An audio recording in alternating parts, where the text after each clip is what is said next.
आचार्य विश्वनाथ का है साहित्य दर्पण। साहित्य दर्पण में ये काव्य लक्षण बताते हैं।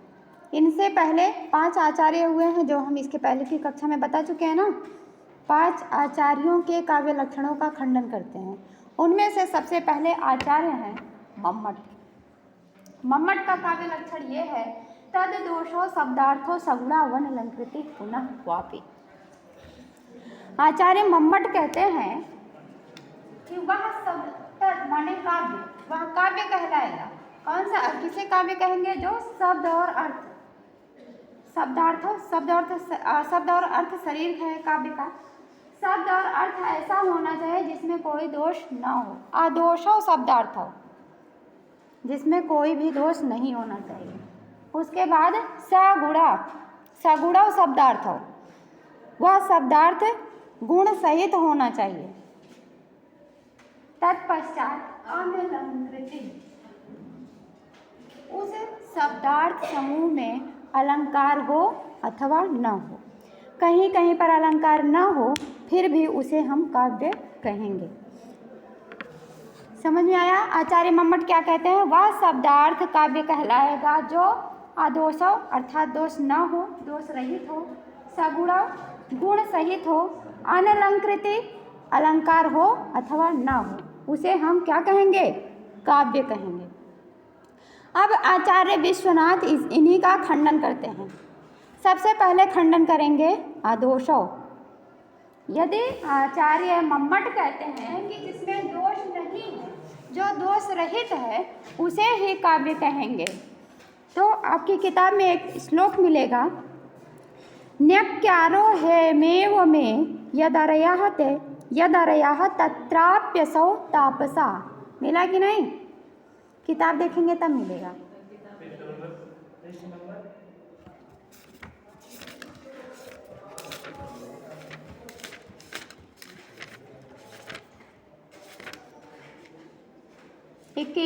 पेज नंबर 21 पे है। पेज नंबर 21 पे सबसे पहले देखेंगे तत्किम स्वरूपम काव्यम। तो फिर काव्य का स्वरूप क्या है? तावत काव्यम इति अपेक्षायाम कश्चिदा। जब काव्य की अपेक्षा हुई कि काव्य किसे कहा जाता है, तो किसी ने कहा है, इस लाइन को अंडरलाइन कर लीजिए, तद्दोषो शब्दार्थो सगुणा वन अलंकृति पुनः क्वापि।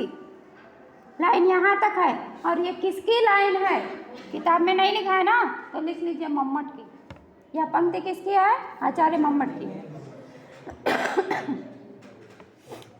एतत् चिंत्यम, इस प्रकार का चिंतन होता है कि काव्य किसे कहते हैं। तो किसी ने कहा कि जो दोष रहित है, गुण सहित है, जिसमें अलंकार कहीं कहीं पर हो अथवा न हो, उस शब्दार्थ समूह को काव्य कहेंगे। तो फिर आचार्य विश्वनाथ तथा ही, क्योंकि यदि दोष रहितस्यैव काव्यत्वम, यदि दोष रहित ही, जो दोष रहित है उसे ही काव्य कहा जाए, तदा माने तब ये इस श्लोक को देखिए, न्यक्यारो ह्ययमेव मे यदरयः तत्राप्यसौ तापसः सोऽप्यत्रैव निहन्ति राक्षसीकुलं जीवत्यहो रावणः दिग्धिक्छक्रजितं प्रबोधितवता किं कुम्भकर्णेन वा स्वर्गग्रामटिका विलुण्ठन वृथोच्छोनय किमेभिर्भुजय। यहाँ पर आप इसका अर्थ जानेंगे तो इसमें आपको लगेगा कि ये काव्य है। बातें नहीं करिए, ध्यान से सुनिए। रावण है, रावण के बारे में आप सभी लोग जानते हैं, कुछ बताने की जरूरत नहीं है, वो त्रिलोक विजयी है। ये बात जानते हैं ना?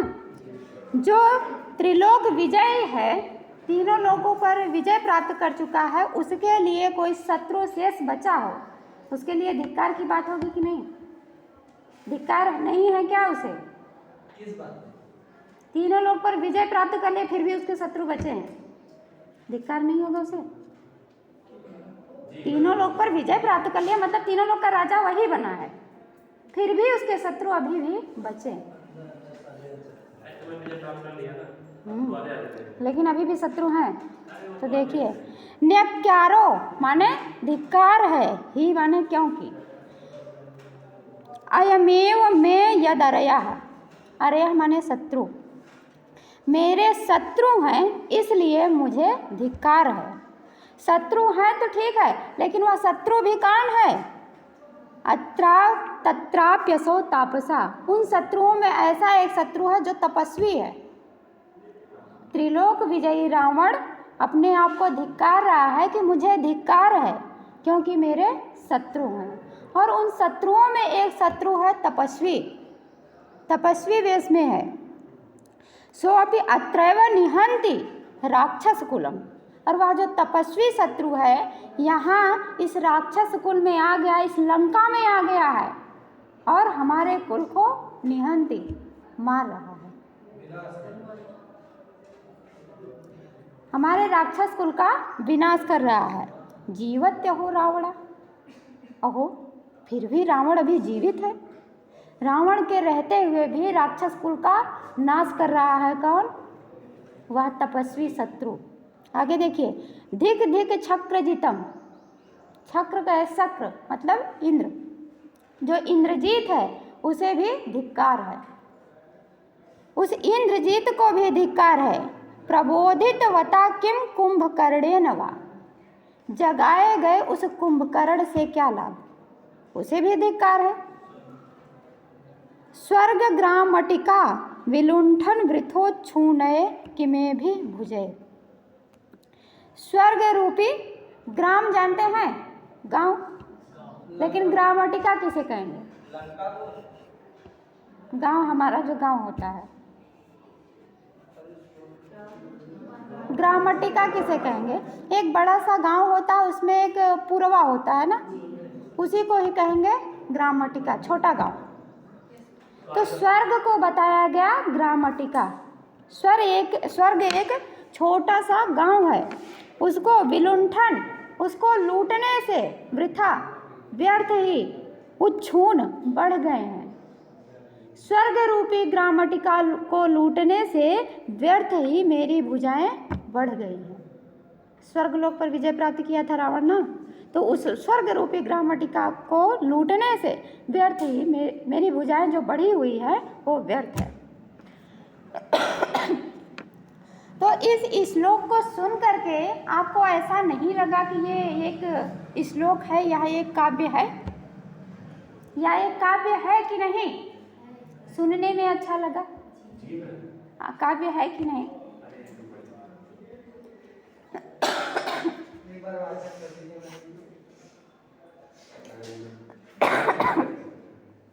आप वाचन करिए। अगर हमको आता तो आपसे करते हैं, पहले ये बताइए कि ये समझ में आया कि नहीं? आपको कहीं ऐसा तो नहीं लग रहा है कि ये काव्य नहीं है? फिर से बताएं, ठीक है।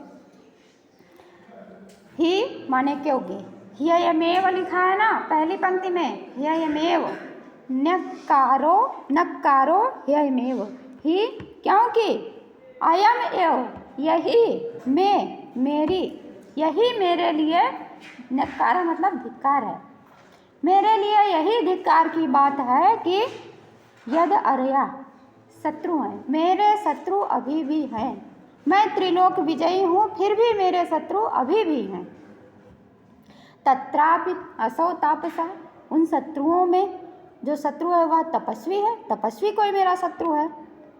सो अभी अत्रैव, वह तपस्वी शत्रु यहीं पर आकर के राक्षस कुलम निहंति, राक्षस कुल को मार रहा है, राक्षसों को मार रहा है। जीवत्य हो रावण, फिर भी रावण जीवित है, फिर भी रावण जीवित है। धिक धिक चक्रजितम, धिक्कार है इंद्रजीत को। प्रबोधित वता किम कुंभकर्णेन वा, कुंभकर्ण को जगाने से क्या लाभ, उसे भी धिक्कार है। स्वर्ग ग्रामटिका विलुंठन वृथोच्छूनये किमे भी भुजये, स्वर्ग रूपी छोटी सी ग्रामटिका को लूटने से जो बढ़ी हुई मेरी भुजाएं हैं वह भी व्यर्थ है। तो इस श्लोक के माध्यम से रावण क्या बताना चाहता है? अपनी भुजाओं की व्यर्थता बताना चाहता है। इस श्लोक में एक होता है विधेय, एक होता है उद्देश्य। विधेय क्या है, क्या कहना चाहता है? तो ये कहना चाहता है कि मेरी भुजाएं व्यर्थ है, व्यर्थता बताना चाहता है। और उद्देश्य क्या है कि ये किस लिए, किस प्रयोजन से बता रहा है कि मुझे धिक्कार है, मैं त्रिलोक विजयी हूँ, फिर भी मेरा शत्रु है। और वह शत्रु है तो कौन है? तपस्वी शत्रु है। इतना होने के बाद भी वह लंका में आ गया है। लंका में आने के बाद मैं हूँ यहाँ पर, फिर भी मेरे रहते हुए मेरे राक्षस कुल का नाश कर रहा है। धिक्कार है उस इंद्रजीत को। और जगाए गए कुंभकर्ण से क्या लाभ है? कुंभकर्ण ही जग करके क्या करेंगे? कोई लाभ नहीं है। व्यर्थ ही मेरी भुजाएं स्वर्ग रूपी ग्रामटिका को लूटने से बढ़ी हुई हैं। तो यहाँ पर बताना चाहते हैं व्यर्थता। इति अस्य श्लोकस्य, इस श्लोक में विधेया विमर्श दोष दुष्टतया काव्यक्तम न स्यात्। इस श्लोक में विधेया विमर्श नामक दोष है। यहाँ पर विधेया विमर्श नामक दोष है। विधेया विमर्श किसे कहेंगे? विधेय मतलब होता है प्रधान। जो प्रधान होता है उसे प्रधान की तरह रखना चाहिए ना। मृथो छूने है, इसमें तत्पुरुष समास है। तत्पुरुष समास जानते हैं? तत्पुरुष समास में पर वाले शब्द अर्थ की प्रधानता होती है। तो जो दूसरा शब्दार्थ है, शब्द है छूने, उच्छूने, तो पर शब्दार्थ की प्रधानता हो गई। इसमें प्रधानता किसकी हुई? उच्छूने, बढ़ी हुई है। लेकिन प्रधानता है क्या? विधेय है क्या? वृथा। तो इस वृथा विधेय को प्रधानता के रूप में रखना चाहिए, जबकि यहाँ क्या है? उच्छून शब्द को तत्पुरुष समास के माध्यम से रखा गया है। दो शब्दों में समास होता है, वृथा और उच्छून में समास है। तत्पुरुष समास है और तत्पुरुष समास में पर वाले शब्द की प्रधानता होती है। पर में यही शब्द है, इसी की प्रधानता है, इसकी प्रधानता नहीं है। इसलिए विधेय विमर्श नामक दोष है। विधेय को प्रधान के रूप में रखना चाहिए, जो कि यहाँ पर नहीं है। तो अब देखिए मम्मट जी क्या कहते हैं? जिसमें दोष ना हो, यही कहे है ना, आदोषो, जिसमें दोष ना हो वही काव्य है। इसमें तो दोष है, इस श्लोक में दोष है, तो मम्मट जी के अनुसार इसमें इसे क्या कहा जाएगा? काव्य नहीं है। मम्मट जी जो लक्षण देते हैं, कहते हैं जो दोष रहित है वही काव्य है, इसमें दोष है।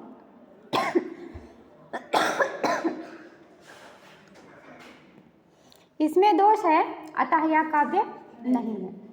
इतना अच्छा श्लोक है, इतनी अच्छी कविता है, और कोई आपसे ये आकर के कहे ये काव्य नहीं है क्योंकि इसमें दोष है, तो आप मानेंगे? कहेंगे नहीं, इतनी अच्छी कविता तो है, इतना अच्छा श्लोक तो है, इतना आनंद तो मिल रहा है। लक्षण के अनुसार मानना पड़ेगा, लेकिन इसी लक्षण का ही खंडन करने तो आए हैं आचार्य विश्वनाथ जी। कुछ अलग है। जब किसी के पास कुछ कहने के लिए होगा तभी तो वो खंडन करेगा।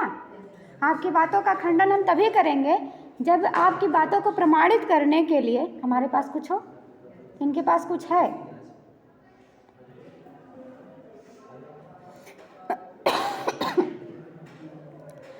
प्रत्युत ध्वनि सत्वेन उत्तम काव्यक्त अस्य अंगीकृता तस्माद् अव्याप्ति लक्षण दोषा।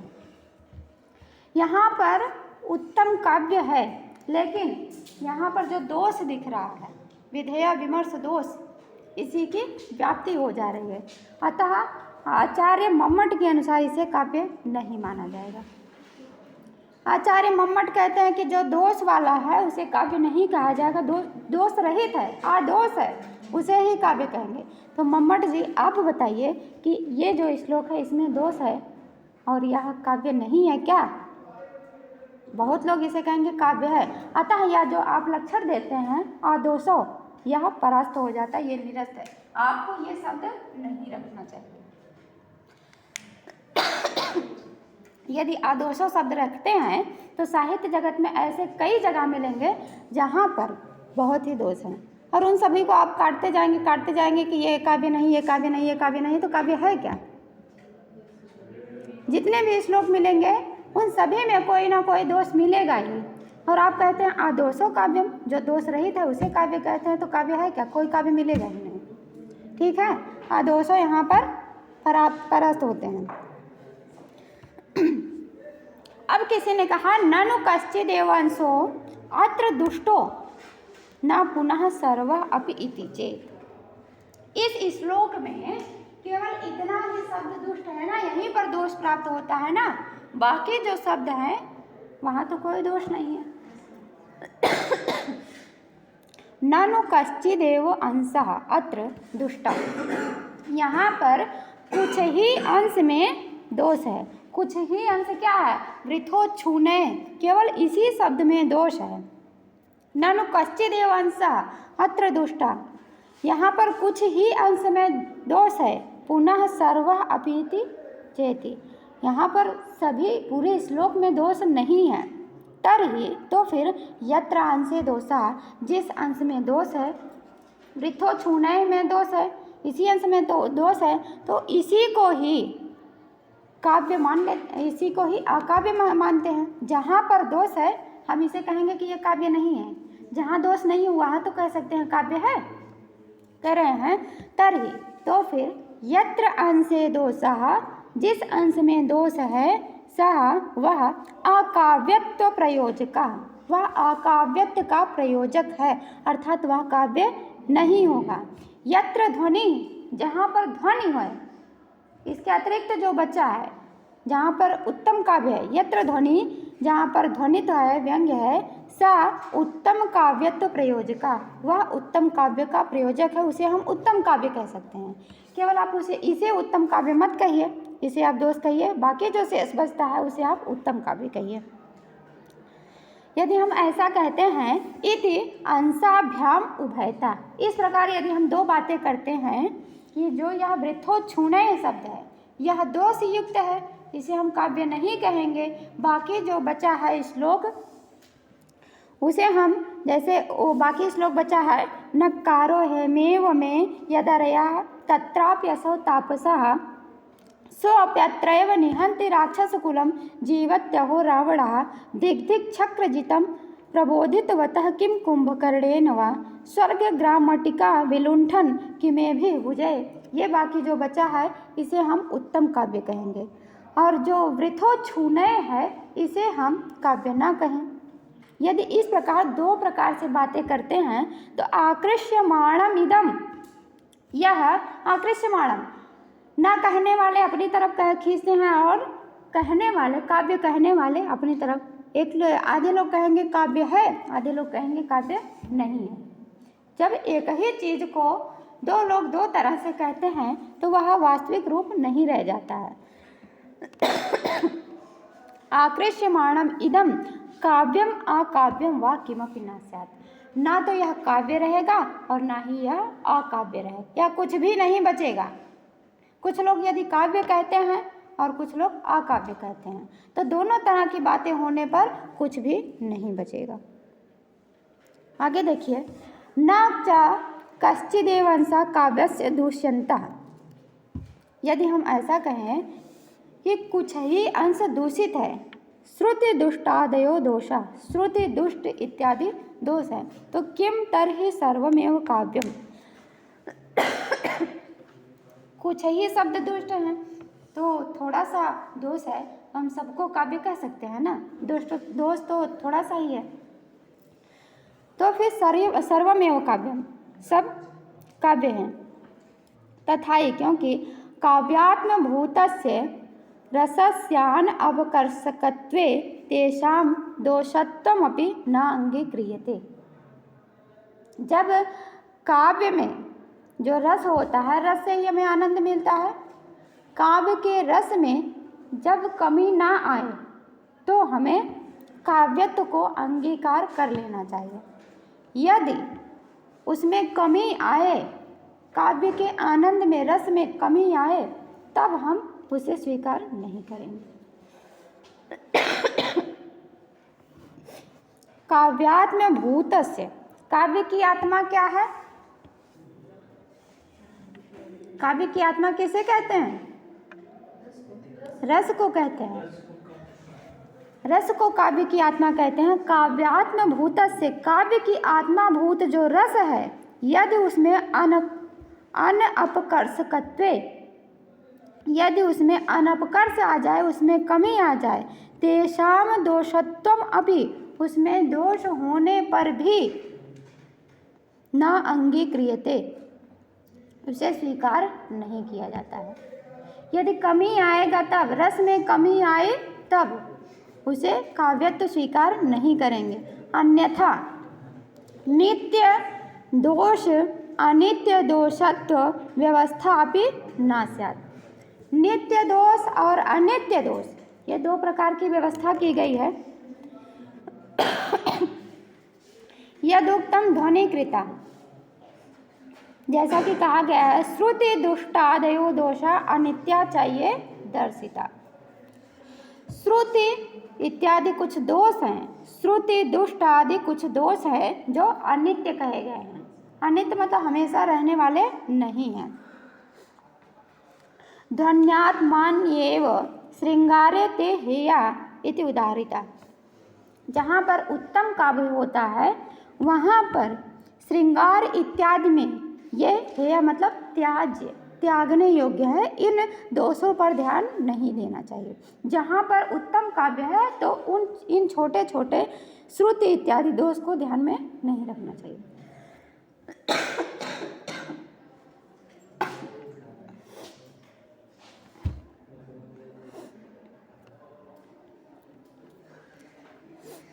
आगे देखिए,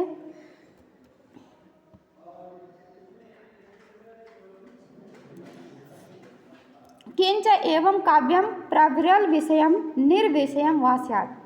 किंतु यह जो काव्य का विषय होता है बहुत विस्तृत विषय भी होता है और बिना विषय का भी होता है। प्रविरल बहुत ही बड़ा विषय होता है और निर्विषयम बिना किसी विषय का भी होता है। सर्वथा उन सब जगह पर निर्दोष एकांतम असंभवात्, उन सभी जगहों पर काव्य ऐसा हो कि उसमें कोई दोष ही ना मिल पाए, ऐसा असंभव है। चाहे वो बहुत बड़ा काव्य हो या फिर किसी भी विषय का ना हो, ऐसा आपको मिलेगा ही नहीं कि जहाँ पर कोई दोष ना हो। यदि मम्मट जी ऐसा कहते हैं कि जो दोष रहित है वही काव्य है, तो सब जगह पर दोष ही मिलेगा तो कोई काव्य बचा ही नहीं, काव्य मिलेगा ही नहीं आपको। तो ये आपको मानना, स्वीकार करना होगा कि जो दोष रहित है, दोष सहित है, उसे भी काव्य कहेंगे। किंतु ये होना चाहिए कि उसमें रस की हानि न हो। ठीक है।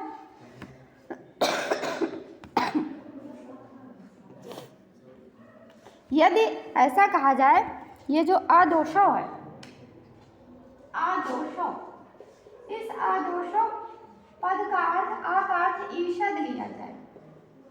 ईषद दोषो, ईषद दोषो मतलब काव्य में थोड़ा सा दोष हो तो उसे काव्य कहा जाएगा। यदि थोड़ा सा दोष हो तो उसे काव्य कहा जाएगा। ननु ईषद अर्थे, यदि ईषद अर्थ में नए प्रयोग, नए का प्रयोग यदि किया जाए तो ईषद दोषो शब्दार्थो काव्यम, यही होगा ना, ईषद दोषो शब्दार्थो काव्यम। जो थोड़े दोष वाला शब्दार्थ है उसे काव्य कहेंगे। तो फिर हम कोई भी काव्य रचना करेंगे, यदि मान लीजिए उसमें कोई दोष नहीं है तो इस लक्षण के अनुसार उस काव्य में हमें थोड़ा सा दोष डालना पड़ेगा, डालना होगा ना। क्योंकि मम्मट जी यदि आ का अर्थ, नए का अर्थ ईषद लेते हैं, ईषद दोष हो अर्थात थोड़े से दोष वाला जो शब्दार्थ है उसे काव्य कहेंगे। तो जिस काव्य में दोष नहीं है, इस लक्षण को घटित करने के लिए हमें थोड़ा सा दोष डालना पड़ेगा। यही करना पड़ेगा ना, तभी वह काव्य कहा जाएगा। तो कहते हैं ईषद दोषो शब्दार्थो काव्यम। यदि आप ऐसा कहते हैं कि थोड़े से दोष से युक्त जो शब्दार्थ है उसे काव्य कहेंगे, तो इति युक्तौ निर्दोषयो काव्यत्वम न स्यात्। ऐसा कहने पर जो निर्दोष है, जिसमें कोई दोष नहीं है, उसे आप काव्य नहीं कह सकते हैं। जिसमें कोई दोष है ही नहीं उसे आप काव्य नहीं कह पाएंगे ना। सति संभवे ईषद दोषो इति चेत एतदपि काव्य लक्षणे न वाच्यम। इस प्रकार से काव्य लक्षण में ऐसा कहना उचित नहीं होगा। रत्नादि लक्षणों कीटानुवेदादि परिहारवत। रत्न इत्यादि को देखे हैं, मणि को। यदि आप मणि खरीदने जाते हैं तो दो मणि है, एक मणि में कुछ कीड़े मकोड़े ने उसे कुतर दिया है, एक मणि को कीड़े मकोड़े ने कुतर दिया है। जैसे मटर इत्यादि के दाने होते हैं, जब उसे कीड़े कुतर देते हैं तो आप देखे होंगे।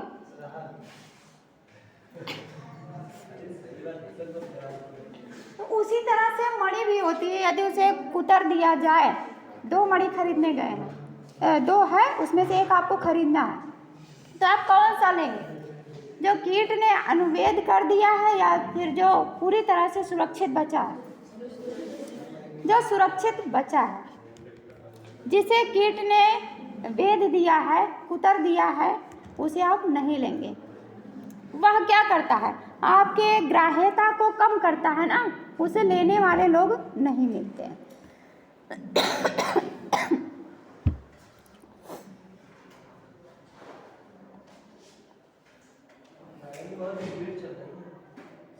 स्पीड चल रहा है।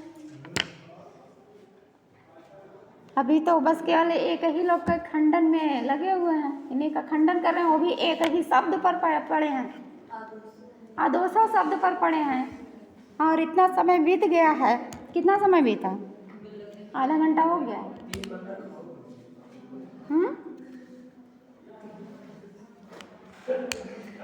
स्पीड में चल रहा है, रहने दे यहीं पर। अच्छा, सब लोग हाथ जोड़ रहे, आता नहीं होगा हमारी तरह, हमको नहीं आता। फिर से इसे पढ़ेंगे तब आएगा ना, एक ही बार पढ़ लेने से थोड़ी आ जाता है। पहले पढ़ कर आइए, फिर यहाँ पढ़िए, फिर जाने के बाद पढ़िए। एक ही बार पढ़ने से हमें भी नहीं आता, हम भी बार बार पढ़ते हैं तब आता है।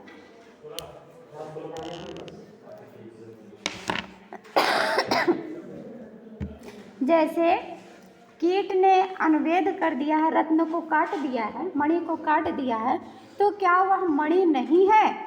फिर भी वो मणि रहती है ना। उसी तरह से यदि श्लोक में या काव्य में कहीं पर दोष आ गया है, तो क्या वह काव्य नहीं रहता है? रहता है। तो ये सिद्ध होगा कि नहीं? दोष होने पर भी वह काव्य है। जिस प्रकार से मणि को कीट ने काट दिया है, फिर भी वह मणि है, फिर भी वह रत्न है। रत्न की रत्नता समाप्त नहीं होती है, उसी प्रकार से काव्य की काव्यता भी समाप्त नहीं होती है।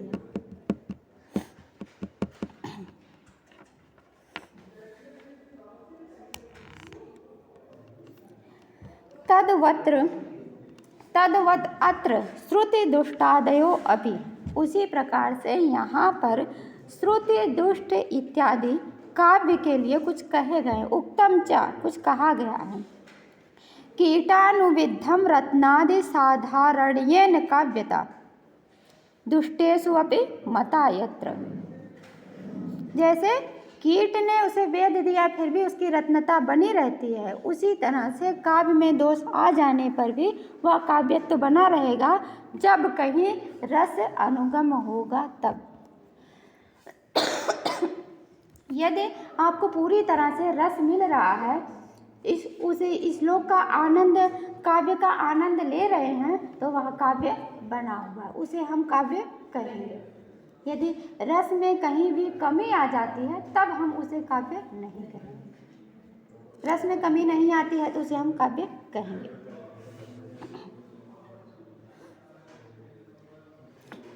और अभी आगे चलें कि रहने दें? सगुणों पद का खंडन, एक पद का खंडन हो गया, अदोषो। चलें आगे, बोलिए। घंटी लगी।